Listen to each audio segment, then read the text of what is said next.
Come on, let's go down here by the water. After serving 4 years in state prison for selling cocaine, Florida inmate Michael Hargett was released, settled down, and began a new life. I'm not a monster. I made a mistake. I think everybody's one bad decision away from prison. He quickly discovered his voting rights in Florida as an ex-felon were revoked under state law. Thousands of others like him here, many of them minorities and Democrats, were barred from voting in the 2000 U.S. presidential election won by Republican George Bush. That came down to Bush's controversial win in Florida after the state stopped a complete recount of the razor-thin close vote here. I hereby declare Governor George W. Bush the winner. A decision upheld by the U.S. Supreme Court.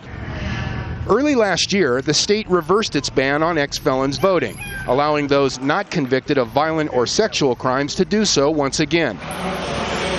But critics claim Florida far from encourages ex-felons to vote, that the paperwork or process involved in having their rights restored is a slow one.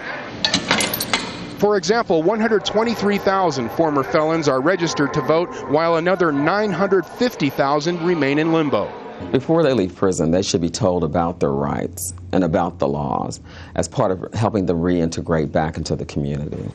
Civil rights organizations claim states across the U.S. have endangered the outcome of this year's presidential election by failing to clearly explain the eligibility of hundreds of thousands of voters with criminal records. Those cases still are subject to a case-by-case review, first to determine eligibility. They await signature on an executive order by the governor and 2 other members of the cabinet, and then it must go back through the Office of Executive Clemency so they can send out the paperwork. Can I have a kiss? I love you too. Thank you.